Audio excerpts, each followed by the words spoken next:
palavra de Deus diz assim: o que era desde o princípio, o que ouvimos, o que vimos com os nossos olhos, o que temos contemplado, e as nossas mãos tocaram da palavra da vida, porque a vida foi manifestada, e nós a vimos, e testificamos dela, e vos anunciamos a vida eterna, que estava com o Pai, e nos foi manifestada.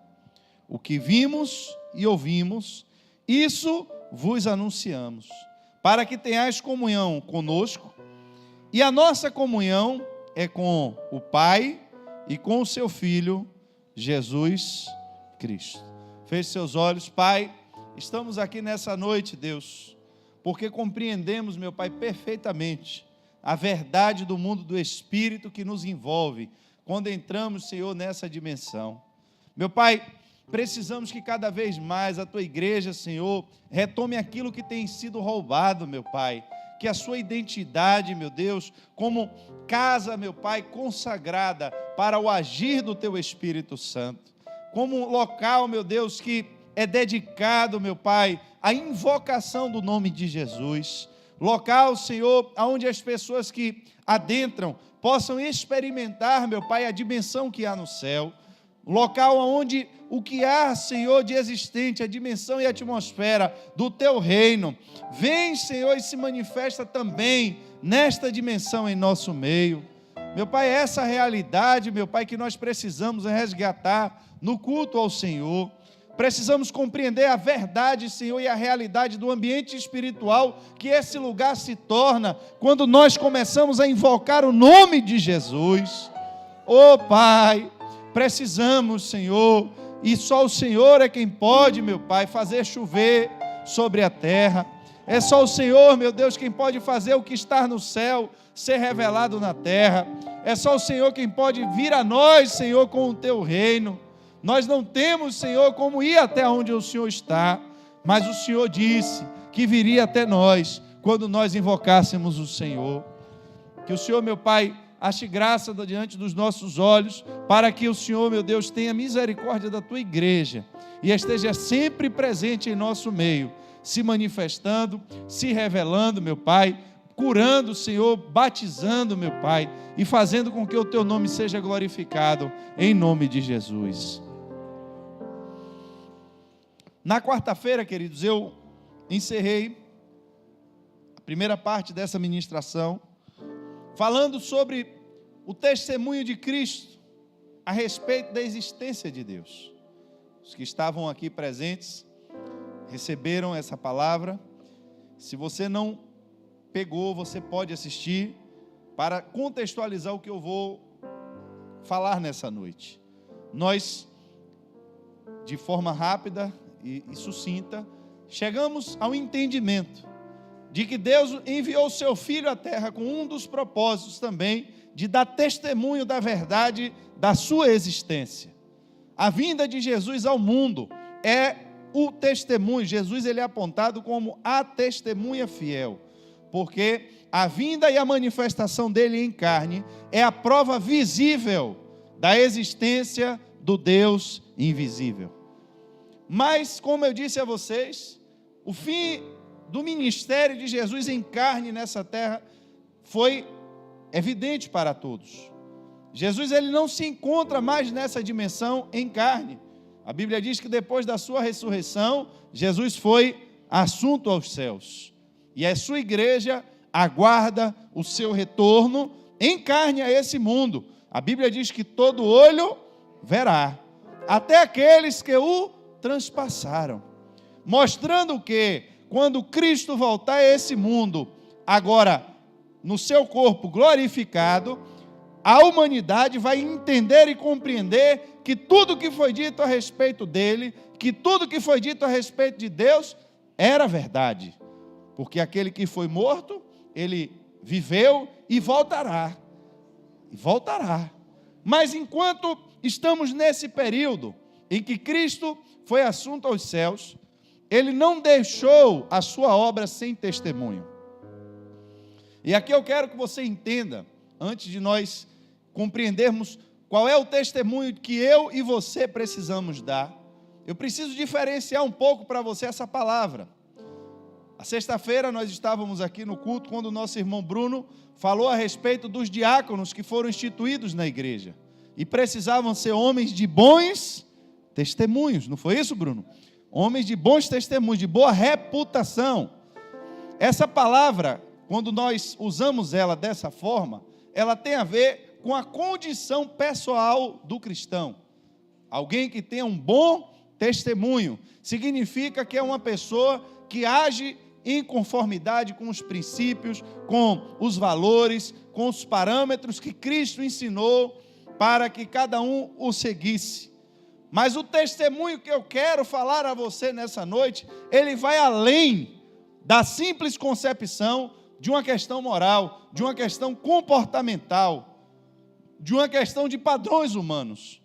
Mas eu quero lhe falar de um testemunho que glorifica e revela a existência de Deus. E em João 3, Jesus ele disse que eu não posso dar testemunho de algo que eu não vi, de algo que eu não ouvi, porque ele disse a Nicodemos, nós falamos daquilo que vimos e daquilo que ouvimos. E aqui João agora na sua carta, lá João traz aquele diálogo de Jesus com Nicodemos, só que agora João escrevendo a sua carta, ele vai dizer, primeiro, a compreensão que ele teve de quem era Jesus. E aqui eu quero lhe mostrar que João, ele não era um anjo. João, ele não era alguém que estava vivendo uma realidade de transmudação enquanto homem. Mas a Bíblia diz e me garante a mim e a você, que João era homem também, assim como fala de Elias, igualzinho a mim e a você. E chegou a João uma revelação de algo extraordinário, que ele conseguiu compreender quem era Jesus de uma forma que você não vê nenhum outro evangelho que foi escrito, trazer uma revelação tão profunda e tão grande a respeito de Cristo, não só como o verbo de Deus que se manifestou, mas como a própria vida de Deus revelada na terra.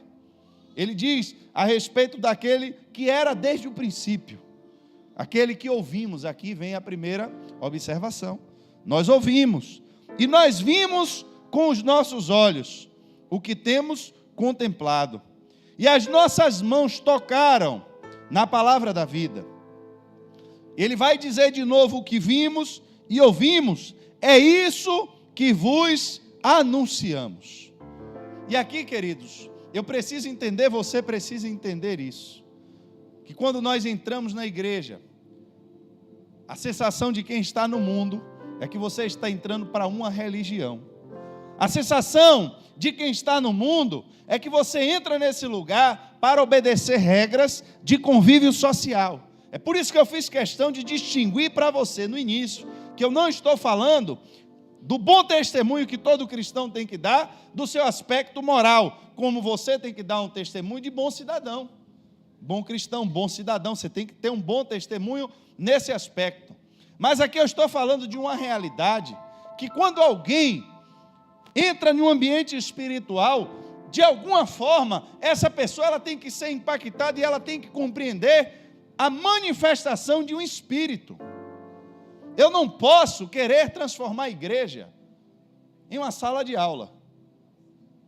Observe, eu não estou dizendo que não há ensino, não é isso que eu quero dizer. Mas eu quero dizer que até o ensino que se tem dentro da igreja precisa ser inspirado pelo Espírito que escreveu essa palavra. Porque como é que eu vou traduzir a palavra de Deus com conhecimento humano? Como é que eu vou compreender aquilo que é espiritual com a mente carnal? Para quem está no mundo, compreender a realidade, muitas vezes, de ambientes espirituais fora da igreja, é maior do que dentro da própria igreja.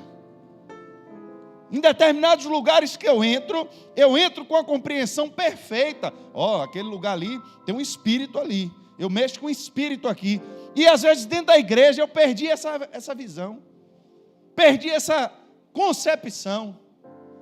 Que aqui também tem um espírito que age aqui dentro desse lugar. Nós invocamos um espírito aqui nesse lugar. Igreja é lugar de invocação de espírito, mas não de espíritos, mas porque aqui só age um único espírito, que é o Espírito do Deus Todo-Poderoso.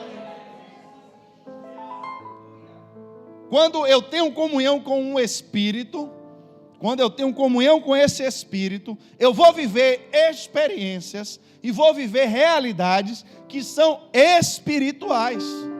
Então, quando eu caminho com esse espírito, preste atenção, eu vou manifestar através do meu corpo as ações do Espírito de Deus. E assim como Cristo, ele foi a testemunha de Deus, nós agora somos testemunhas de Cristo pelo testemunho que damos da manifestação do seu Espírito. Quando há uma manifestação do Espírito de Deus, esse Espírito está testificando que o nome de Jesus, ele tem poder, e que quem enviou Jesus ao mundo foi o Deus Criador de todas as coisas. E aqui há um processo, o qual João diz que quando nós anunciamos essa vida eterna, porque foi ela que se manifestou, foi ela que ele viu, ele disse que tocou na vida, toquei. Ele está dando testemunho de algo que ele viu, de algo que ele ouviu, e ele diz que ele anuncia essas coisas, ou seja, ele compartilhava esse testemunho, para que houvesse comunhão daqueles que agora estavam ouvindo esse testemunho, e ele diz, e a nossa comunhão, olhe como agora há essa perfeição no encontro das coisas, ele diz, a nossa comunhão é com o Pai, e com o seu Filho, Jesus Cristo, mostrando que, quando eu estou em comunhão com Jesus Cristo, eu também estou em comunhão com o Pai. Por quê? Porque Cristo é quem dá testemunho da existência de Deus. E quem dá testemunho da existência de Jesus Cristo? O Espírito de Deus. Mais adiante, na mesma carta, em João 5, 1 João 5, do verso 10 a 11, ele vai dizer agora, olhe bem, preste atenção agora nessa revelação que ele diz, porque ele não está falando mais a respeito do próprio testemunho de Cristo, mas está falando agora do testemunho dele, de João. Ele disse, eu vi, eu ouvi, e isso eu estou compartilhando com vocês, para que vocês tenham comunhão comigo, tenham comunhão com Deus, e tenham comunhão com seu Filho, Jesus Cristo, através do testemunho que eu estou dando. Aí ele vai dizer, quem crê no Filho de Deus, em si mesmo tem o testemunho. Quem crê no Filho de Deus, em si mesmo já tem o testemunho.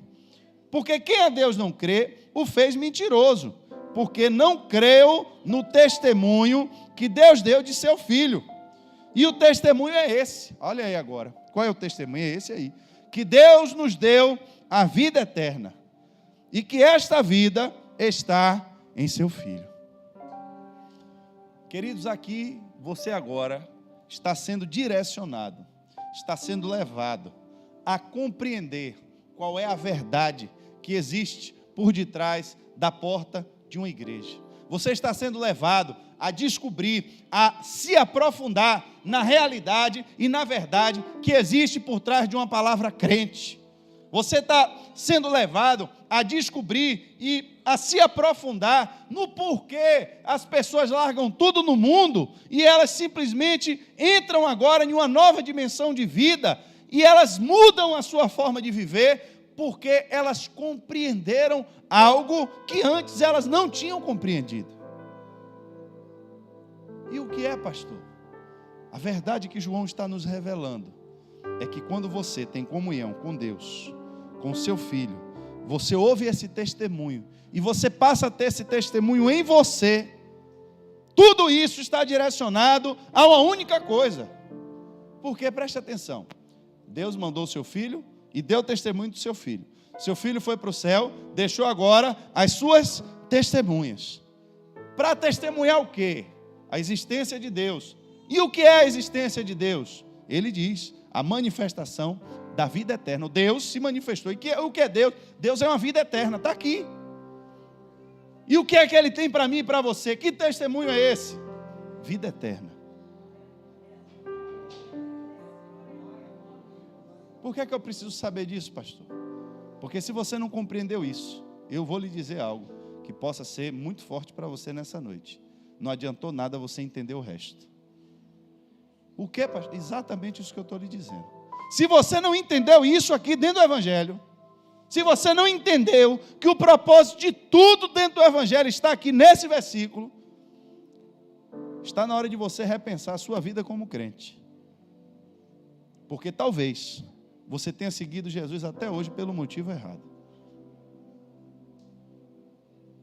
Eu vinha no carro e vinha ouvindo um testemunho de um pastor contando que ele foi atender uma pessoa e aquela pessoa tinha vivido uma desgraça muito grande na sua vida.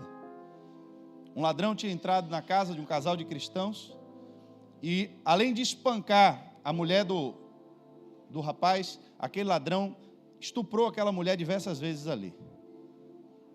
E ele se perguntando como é que ele, como pastor, ele iria entrar naquela casa agora para falar com aquele casal. A mulher com a sua face desfigurada, de tanta agressão que teve, com a sua alma totalmente agora dilacerada pela violência sexual, que também é emocional. A violência sexual, ela não é só física, como ela é emocional. E ele entrou e ele disse que vinha orando, pedindo a Deus que desse uma palavra. E ele disse que a palavra que Deus deu foi exatamente em Apocalipse, mostrando o fim das coisas.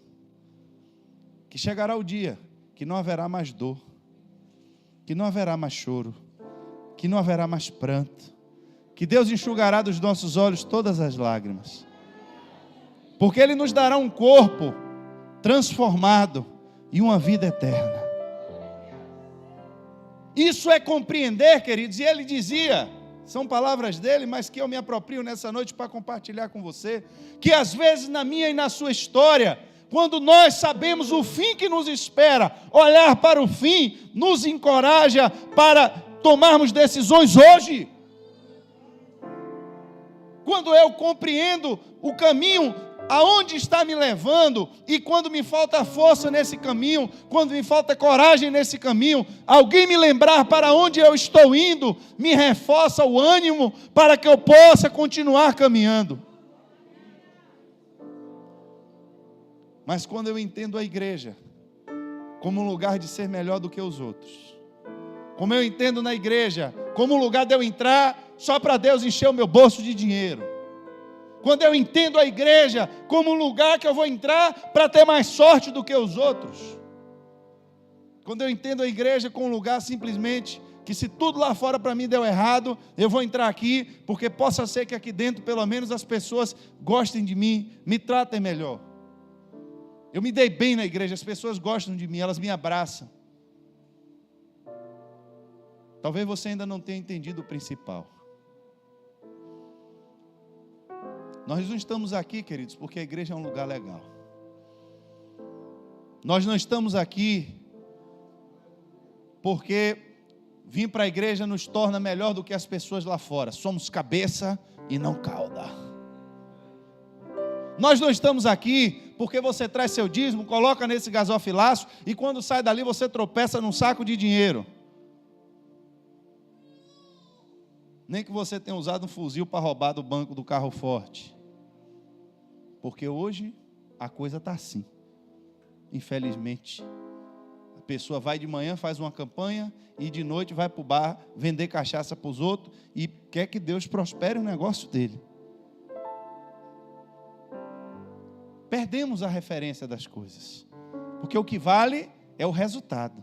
Deu resultado? Deu. Prosperou? Prosperou. Então Deus está no negócio. Alguém está precisando ler a parábola do rico e de Lázaro. Deus não puniu aquele cara em momento nenhum em vida. Passava todo dia, eu vi o mendigo lá, nunca ligou para o mendigo. Deus nunca tocou na riqueza dele. Tudo que ele fazia prosperava, tudo que ele fazia dava certo, ficava mais rico ainda. Mas chegou o dia que essa palavra que nós estamos entendendo hoje fez toda a diferença na vida de alguém. Lázaro não foi para o inferno porque ele era pobre. Mas você reparou que ele nunca meteu a mão no que era do rico? Por mais que ele tivesse que comer lixo, ele nunca se indignou, nunca se irou, nunca xingou Deus, ou culpou Deus por todas as desgraças que ele vivia na vida. Mas Deus não abençoou ele durante a vida. Não mudou a condição dele. Ele não deixou de ser mendigo. Não deixou de ter cachorro lambendo a ferida. Não deixou. A condição social deles permaneceram exatamente as mesmas durante a vida. Deus não interviu nem na vida de Lázaro para fazer Lázaro ficar rico, e nem interviu na vida do rico para fazer o rico ficar pobre. Não mexeu em nada. Sigam a vida de vocês. De repente ele é rico porque o pai dele trabalhou mais, conseguiu mais, ajuntou, e ele vem trabalhando. A Bíblia diz que o sol nasce para o ímpio e nasce também para o justo. Se o ímpio acorda cedo, vai trabalhar, e o justo quer ficar dormindo até 11 horas da manhã, meu irmão, pelo amor de Deus. A Bíblia diz, tudo que você fizer, prosperará. Agora, se você não faz nada, o que é que vai prosperar? Nada. Se eu pego 0 para multiplicar por 1000, dá quanto? 0 vezes 1000? 0. É tudo quanto fizer, prosperará. Queridos, a condição que nós vivemos nesse mundo, e é isso que é o testemunho principal da verdade.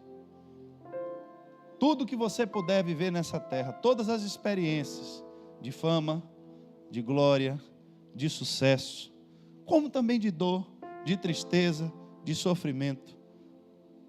Todas essas experiências que você viver nessa dimensão, todas elas têm um prazo para acabar. Todas elas vão se encerrar aqui, no dia que o homem deixar essa vida. E qual é o testemunho da verdade? O que é que nós vimos? O que é que nós ouvimos? O testemunho verdadeiro que Cristo deu, de que Ele era Filho de Deus. Ele chamava as pessoas e dizia, veja, vocês não creem em mim, nem pelas obras que eu faço. Qual foi a conclusão de Nicodemo? Sabemos que tu és vindo da parte de Deus, porque ninguém pode fazer as obras que o Senhor faz, se não vier da parte de Deus. Era um testemunho da verdade, de que Deus existe. E quando mataram Jesus, agora os discípulos começaram a fazer as mesmas obras que eles faziam, dando testemunho de quê? De que o Espírito de Deus agora estava na terra, agindo por meio dos homens, dando testemunho de uma mensagem. O objeto é esse. Vai ter sinais? Vai. Veja, eu vou antecipar um versículo para ficar mais claro para você. Hebreus, no capítulo 2, do verso 2 ao 4. Preste atenção, não precisa se abrir, eu quero que você preste atenção. Hebreus 2, do 2 ao 4. O escritor aos Hebreus, ele faz um paralelo, traz uma visão tão grande a respeito do povo de Israel, de como Cristo é gerado nesse povo, para a glória de Deus, e como Salvador. Olha o que ele diz, porque se a palavra falada pelos anjos permaneceu firme, e toda a transgressão e desobediência recebeu a sua justa retribuição, como escaparemos nós, se não atentarmos para uma tão grande salvação, a qual, olha, aqui é perfeito, irmãos, é perfeito, começando a ser anunciada pelo Senhor. Quem começou anunciando? Foi-nos depois confirmada pelos que a ouviram. Quem começou foi o Senhor. E depois foi confirmada pelos que a ouviram. Qual foi o testemunho que João deu no versículo que nós começamos? Porque eu vi. Eu estou falando para vocês de algo que eu ouvi. Eu estou falando para vocês de algo que eu vi. Eu sou testemunha de Cristo porque eu ouvi, porque eu vi, e a minha mão, ele chega ele chega a dizer: a minha mão tocou na palavra da vida, eu toquei nele. Olha o grau de testemunho que João estava dando. Aí o escritor dos Hebreus está dizendo: começou sendo anunciada pelo Senhor, depois foi confirmada pelos que a ouviram, testificando também quem? Meu Deus, olha quem era a testemunha agora. Olhe bem, começou sendo anunciada pelo Senhor, depois confirmada pelos que a ouviram. Tinha mais uma testemunha aqui? Tem. Testificando também Deus com eles. Não é Deus com ele, é Deus com eles. Ou seja, todos que ele vinha falando antes, começou primeiro pelo Senhor, depois pelos que a ouviram, testificando Deus com eles. De que forma? Por sinais, milagres e várias maravilhas e dons do Espírito Santo de Deus, distribuídos pela sua vontade. O culto a Deus, irmãos, não é para nós só colhermos os frutos do Espírito, não é para invocar os dons do Espírito para o nosso prazer. Os dons do Espírito não são só para nós estarmos aqui invocando para que nós sejamos só privilegiados, não é isso. Todo o processo que o escritor dos Hebreus está dizendo, começa dizendo: como escaparemos nós, se não atentarmos para uma tão grande salvação? Aí ele vai dizer o resto. Como escaparemos nós, se não nos atentarmos para uma tão grande salvação? Aí ele vai dizer o resto. O que é o resto? Que começou sendo anunciado pelo Senhor, depois pelos que a ouviram, e tudo isso foi confirmado por Deus, por meio dos sinais e dos prodígios, conforme a ação do Espírito Santo de Deus. Não há como ter culto para a manifestação do Espírito Santo de Deus, se o propósito não for anunciar uma tão grande salvação. Não podemos, irmãos, querer usar o Espírito Santo de Deus se não for de acordo com o seu propósito. Tarde dos milagres, que bênção! É bom invocarmos a presença de Deus, Deus trazer uma revelação, uma profecia, tudo isso, desde que o objetivo final de todas as coisas seja conduzir o homem à salvação. Não tem como fugir disso. E aí eu lhe digo mais uma vez: o que é que está por detrás da porta de uma igreja? O que é que está por detrás de uma roupa de crente? Porque crente tem roupa, né? O que é que está por detrás da roupa de crente? O que é que está por detrás do nome de um crente? O que está hoje eu não sei lhe dizer, mas eu sei o que deveria estar. Deveria estar um testemunho vivo, como era o testemunho de João.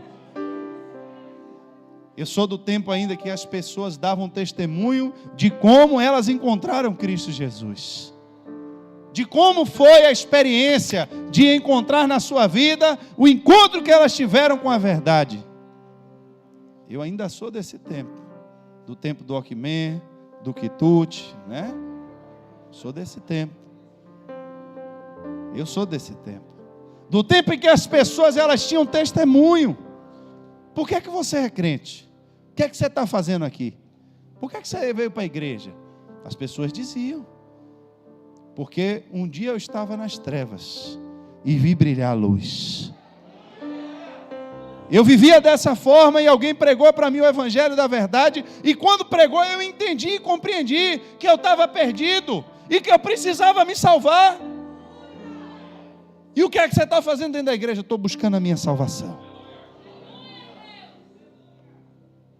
Talvez se eu perguntar no tempo de hoje, eu não estou falando da igreja de ninguém não, é aqui dentro mesmo, algumas pessoas: o que é que você está fazendo na igreja?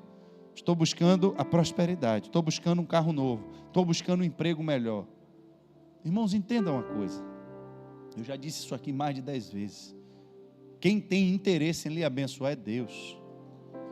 Todas as vezes, diga comigo aí, todas as vezes, pronto, que Deus quis abençoar alguém, o que é que Deus deu à pessoa?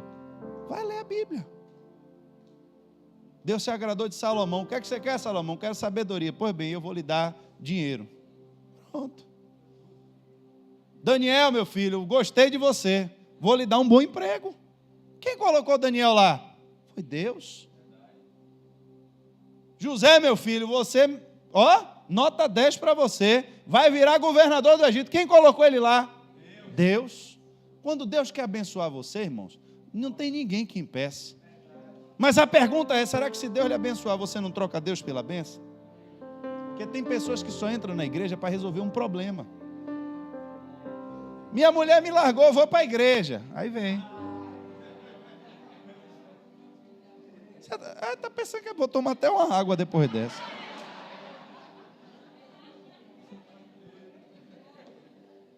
Aí ele vem para a igreja, esquece a outra mulher, arruma outra, resolveu o problema dele, vai embora da igreja. Está na miséria, o agiota querendo matar, o traficante querendo matar, o cara querendo botar para fora da casa do aluguel. Vou socorrer aonde? Na igreja. Aí vem, aí Deus abençoa, arruma emprego, larga a droga, o traficante perdoa e por aí vai. Aí daqui a pouco ele ficou rico, ganhou dinheiro. Aí agora não tem tempo mais para Deus. Deus deixou de ser a prioridade. Deixou de ser. Tem uma música em inglês que ela chama Slow Fade. Slow Fade, se eu fosse traduzir para você, eu não sei inglês, viu, irmão? Para você não pensar que o pastor é intelectual, né?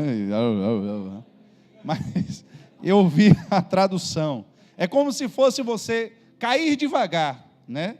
Slow Fade, é como se o significado fosse esse. O contexto dessa música, ele vai dizer exatamente isso, que ninguém cai de uma vez. A queda sempre ela é lenta.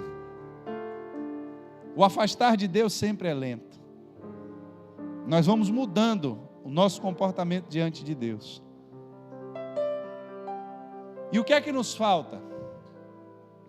A revisão está sempre acesa, lembrando do que nós viemos fazer aqui nesse lugar. Porque João nos disse que quem creu no Filho de Deus, ou seja, só vai ser salvo, todos são salvos pela fé. Ele está dizendo que tem quem creu. Você tem fé? Tenho. Você crê em Jesus? Creio. Bom, se você crê em Jesus, você em si mesmo tem que ter o testemunho de Deus. Foi o que ele disse aqui. E que testemunho é esse? O testemunho é esse, que Deus nos deu a vida eterna, que estava em quem? Em seu Filho Jesus. Eu creio em Jesus. Por que você crê? Porque João viu Jesus. João tocou em Jesus. João escreveu para mim, não só João, como Paulo, como Pedro, como outros apóstolos, deram testemunho de que ele existiu. Pastor, até você, o cara escreveu esse livro há tantos anos atrás e disse essas coisas, foi. Só que ele disse que se eu e você acreditássemos em Jesus, ia acontecer no nosso tempo as mesmas coisas que aconteceram no tempo deles. O que é que tem acontecido na sua vida da parte de Deus? Porque nós só falamos daquilo que vemos. Se você parasse para pregar para alguém, qual é o testemunho da sua vida, dessa semana, do que Deus falou com você? Às vezes, irmãos, preste atenção, e esse é o cuidado que eu quero que você tome. Nós nos tornamos especialistas de falar para os outros.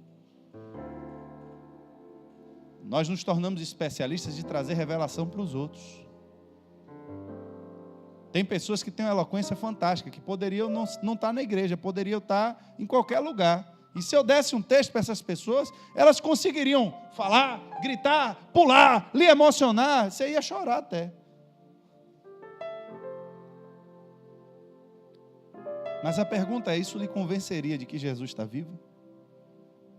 Isso lhe convenceria de que o Evangelho é verdade? Isso lhe convenceria que, de fato, você, se não aceitar Jesus, vai para o inferno? Porque essa é a verdade.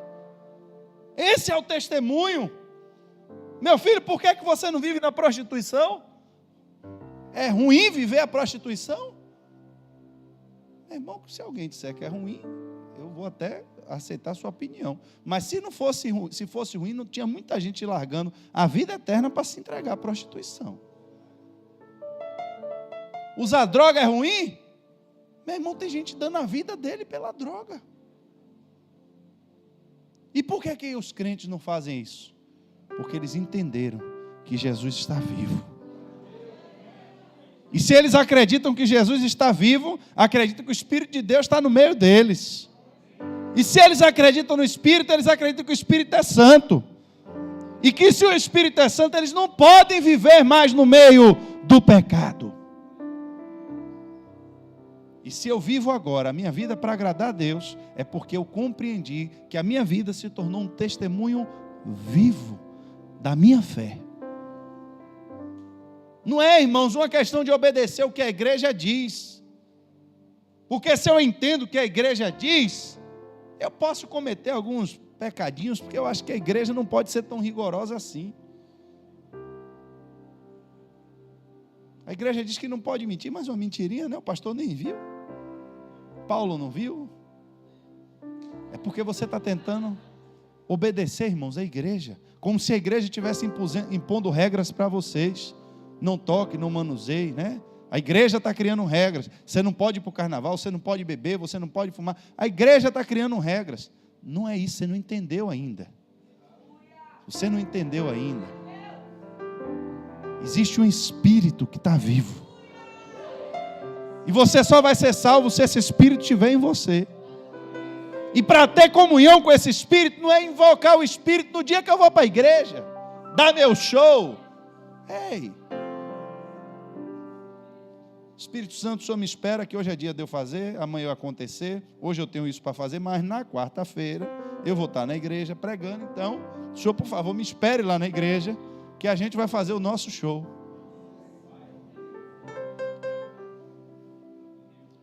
Espírito Santo, irmãos, não foi dado para fazer show.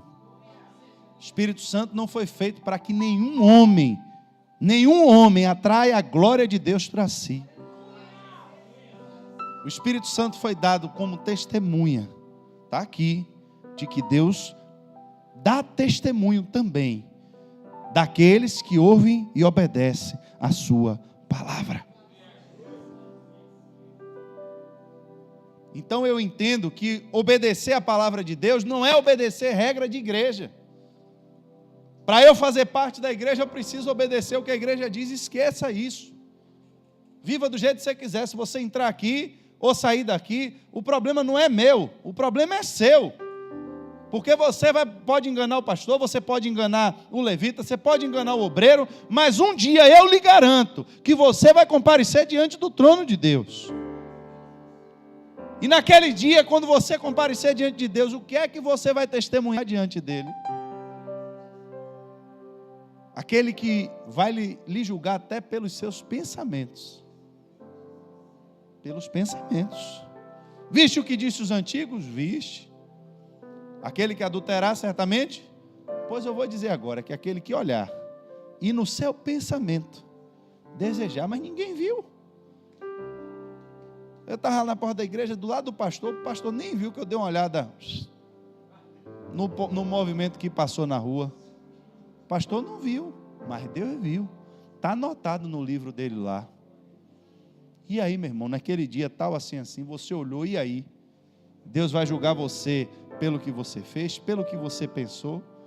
Olhe a urgência que o escritor de Hebreus nos traz, se não nos atentarmos para uma tão grande salvação.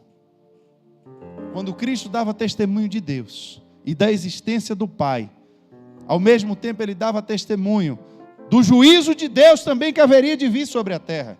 E ele também dava testemunho de que só ele era o caminho para perdão do pecado dos homens.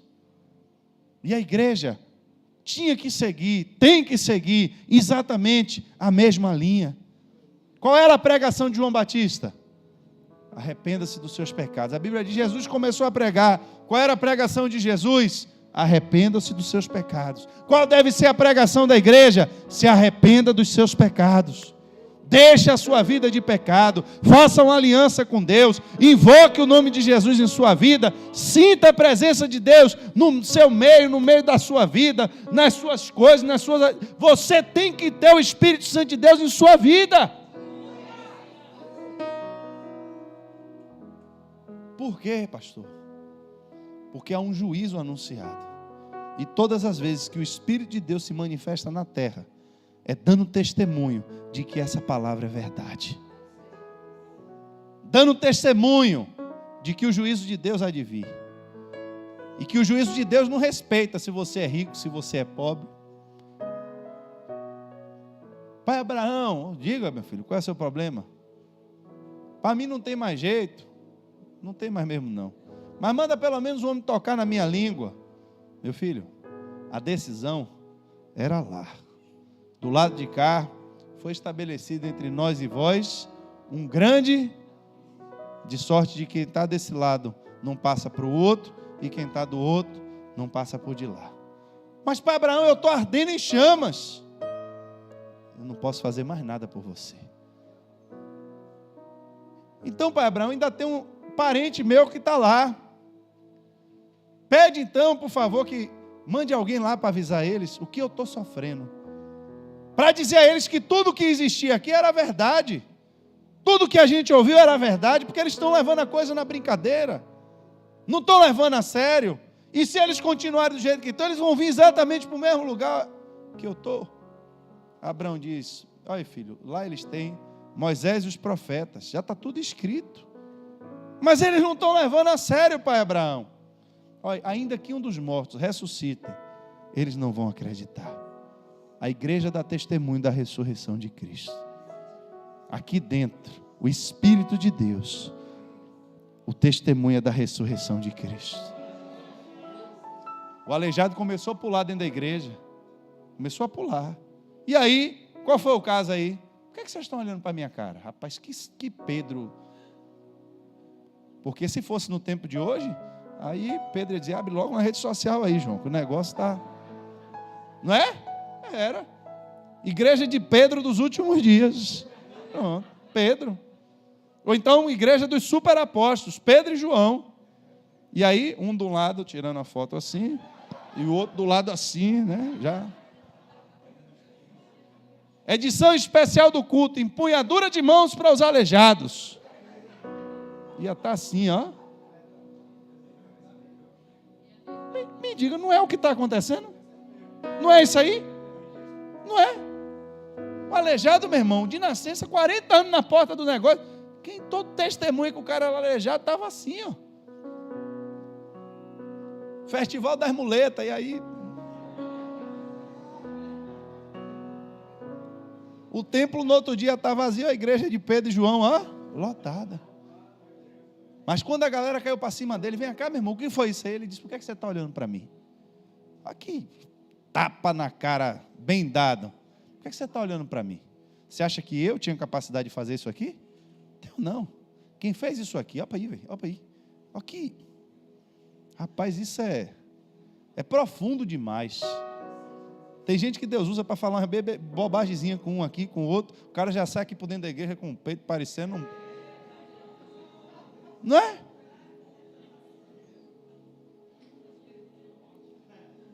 Como se fosse ele que tivesse feito alguma coisa. Como se a glória fosse para ele. Porque eu sou mais santo do que você, viu, Colosso? Está vendo? No seu culto de sábado não acontece essas coisas. No de domingo, você está vendo como é o negócio? Porque eu... Que negócio de eu, rapaz. Olhe para mim. Olhe para mim. Você acha que eu posso fazer isso? A igreja não é minha. Não tem minha foto lá fora. Não tem meu nome lá fora. Sabe quem foi que fez isso aqui? Olha o testemunho. Foi Jesus que vocês mataram. Vocês acharam que tinham destruído ele? Mas ele está dando testemunho aqui ainda, depois de morto, que ele é o Filho de Deus. Está dando testemunho ainda aqui. De que a pregação do Evangelho da salvação é verdade. De que ele de fato morreu na cruz pelo perdão do meu e do seu pecado. E que se você não se arrepender dos seus pecados e não deixar a sua vida de pecado, você vai para o inferno. Não tem jeito. Não dá para brincar mais. Não dá para vir para a igreja, irmãos, transformar a igreja em circo. Não dá para vir para a igreja e transformar a igreja em programa de auditório. A igreja precisa do testemunho. E eu vou finalizar dizendo algo. E quem é que dá o testemunho? Você não vai entrar na igreja e vai ver um banco cheio do Espírito Santo. Você não vai entrar na igreja e o ar-condicionado vai pregar para você. Mas aquele que crê no Filho de Deus, em si mesmo, tem o testemunho. Uma igreja cheia de crentes que creem, que tomaram posse da vida eterna, que se agarraram a essa vida que há de vir, a vida que há de se manifestar. Crentes que entenderam e creram na mensagem do Evangelho da salvação, que creram que Jesus morreu, não para você ficar rico, não para você ficar milionário, mas Ele morreu pelo perdão dos seus pecados, algo que nem ouro e nem prata tinha como pagar.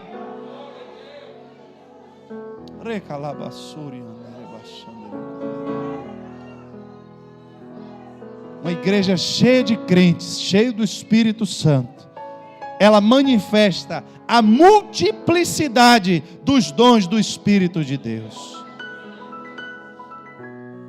Mas uma igreja cheia de crentes mortos só vai manifestar sujeira, podridão. E para poder disfarçar a sujeira, o que é que a gente faz? Aí a gente tem que caiar o sepulcro, tem que pintar de branco, tem que botar perfume, tem que botar enfeite, tem que atrair a atenção do povo de outra forma, tem que botar um negócio diferente aqui para o povo se distrair e não ver que não tem vida nesse negócio.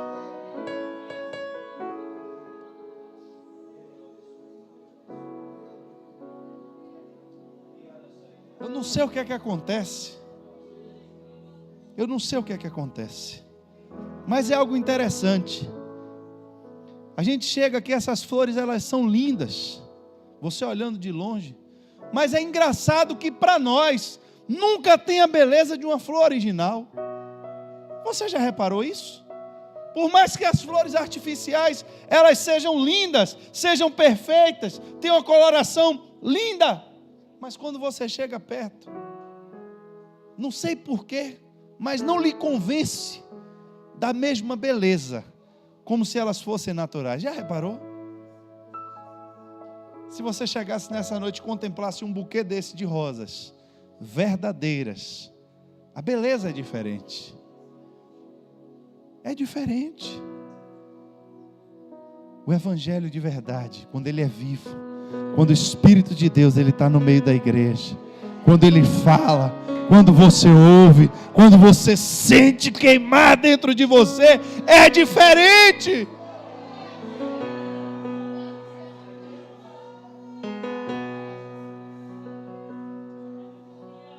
É o Espírito que traz ao homem a compreensão do testemunho de que Deus existe.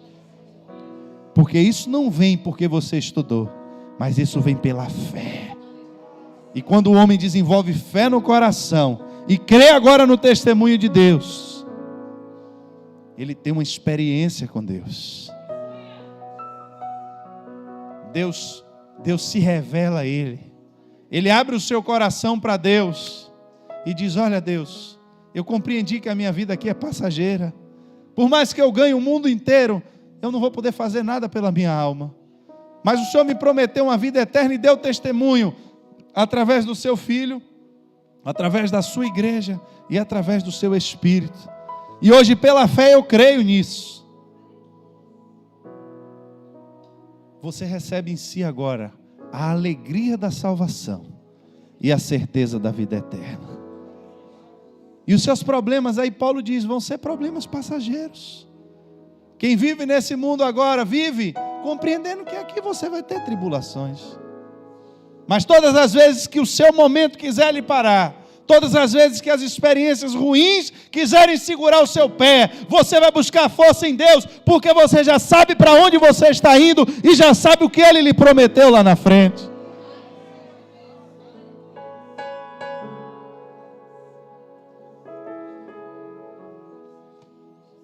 O mesmo João, Apocalipse 12, vê uma guerra no céu. vê um dragão, vê Satanás sendo expulso do céu. Que privilégio esse homem teve da parte de Deus, de ter uma revelação vinda do Espírito de Deus. E chega lá, ele vê a destruição de Satanás, vê Satanás sendo destruído. A salvação do nosso Deus se manifestou agora. E como é que isso aconteceu? Apocalipse 12:11. Eles o venceram pelo sangue do Cordeiro e pela palavra do seu testemunho.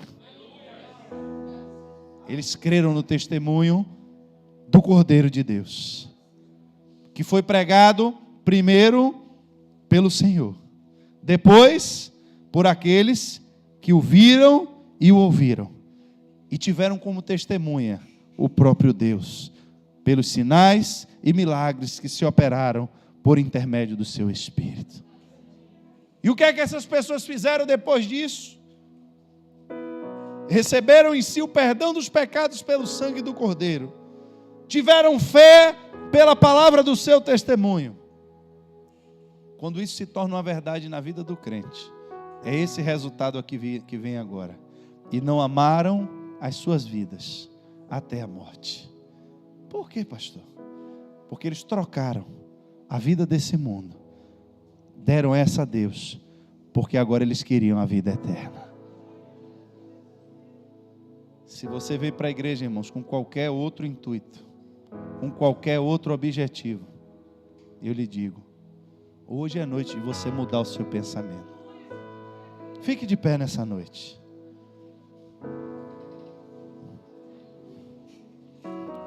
O evangelho que nós pregamos diz que se você buscar a Deus de todo o coração, de todo o seu entendimento, e fizer isso em primeiro lugar, esse Deus lhe garante que todas as demais coisas serão acrescentadas. Mas isso não pode ser manipulado, isso não pode ser trocado, isso não pode ser invertido. Em primeiro lugar tem que estar o reino de Deus. Em primeiro lugar tem que estar a minha salvação. Em primeiro lugar tem que estar a minha comunhão com o Espírito de Deus. Aí, quando eu atingir esse nível, as demais coisas serão acrescentadas. Mas se eu venho para a igreja, quero buscar a Deus para resolver apenas um problema meu, quero buscar a Deus apenas para ter uma vida melhor, eu corro o risco de me frustrar com o evangelho. E eu quero desafiar também você que é crente. O que tem exalado por onde você passa? As pessoas do seu trabalho podem ver o testemunho de que Deus está vivo através de você?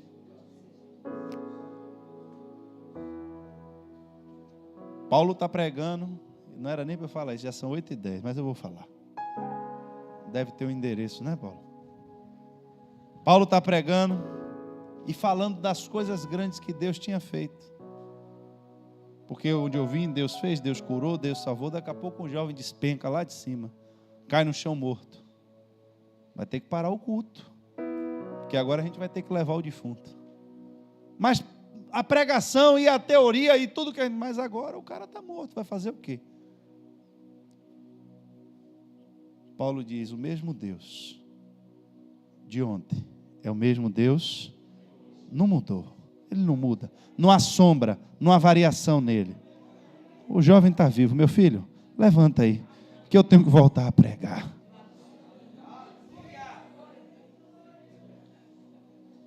O evangelho não é teoria, irmãos, porque Deus abriu o mar vermelho, Deus vai abrir a sua vida também, e você faz o quê?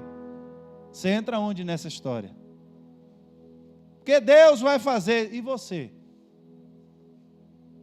Qual é a sua experiência que você tem com Deus? Para dizer alguma coisa a respeito do que Ele tem ou do que Ele não tem que fazer. Cheio de soldado armado, de capacete, de espada, e o gigante está lá gritando todo dia, cadê o homem? Eu só quero um homem. Será que o diabo na sua casa não está gritando isso lá todo dia? Eu estou esperando só um homem aqui dentro para me tirar daqui. E você entra todo dia de cabeça baixa em sua casa porque ainda não apareceu esse homem? Qual a experiência que você tem com Deus? O que é que você pode atestar que você já viu Deus fazer? Pregar teoria, irmãos. Está Paulo falando, já era meia-noite. E o povo ouvindo. Mas agora o cara caiu, buf, e aí? Faz o quê? É teoria? Davi chega no arraial e diz, eu vou lá atrás desse gigante. Meu filho, não faça isso, você é um menino, leva ele para o rei. Ele diz, rei, eu tenho experiência com Deus. Um dia eu estava no mato sozinho, não tinha ninguém me vendo. O Espírito de Deus veio sobre mim. E eu corri atrás de um urso. E eu matei o urso. No outro dia veio um leão. E eu fiz a mesma coisa. Quem é esse gigante incircunciso filisteu para vir afrontar o exército do Deus vivo? Eu sei o Deus que eu sirvo. Eu tenho tido experiência com Deus. Não vivo um cristianismo de teoria, mas sei em quem tenho crido. E sei por que é que eu tenho crido. O que é que eu tenho esperado verdadeiramente de Deus. Levaram Jó tudo seu. Rapaz, então foi inútil eu servir a Deus. Porque eu adorava a Deus, eu dava sacrifício para Deus me dar dinheiro. Essa era a expectativa de Satanás. Eu vou levar tudo, porque ele só lhe adora porque o Senhor cercou ele de bens. Tira tudo. A compreensão de Jó foi, eu sei que o meu Redentor vive. E no fim, por que no fim? Jó no seu tempo já tinha a revelação de que no fim havia esperança para que a vida dele fosse conservada em Deus. No fim, não era no fim da prova, no fim da tribulação, mas era no fim ele falando do tempo do fim, de quando Deus há de restaurar todas as coisas. Eu sei que o meu Redentor vive e que no fim ele se levantará. Ainda que no tempo presente você passe por tribulações, por adversidades, seja firme, seja forte, porque o que Ele lhe prometeu, com certeza Ele há de lhe entregar. Não perca o foco na caminhada. Não deixe que nenhum evangelho venha e lhe distraia desses que não estão aprofundados e alicerçados na Bíblia. Se alguém vier lhe pregar um outro evangelho que não é esse aqui, ainda que seja um anjo, a Bíblia lhe dá autorização para que você rejeite. O testemunho de Cristo, o testemunho da igreja e o testemunho do Espírito Santo de Deus aponta para a existência de uma vida eterna, a qual todos aqueles que creram em Jesus e entregaram a sua vida para eles, estão esperançosos, aguardando a redenção dos seus corpos, para viverem eternamente no céu com Cristo. Você pode aplaudir ao Senhor nessa noite?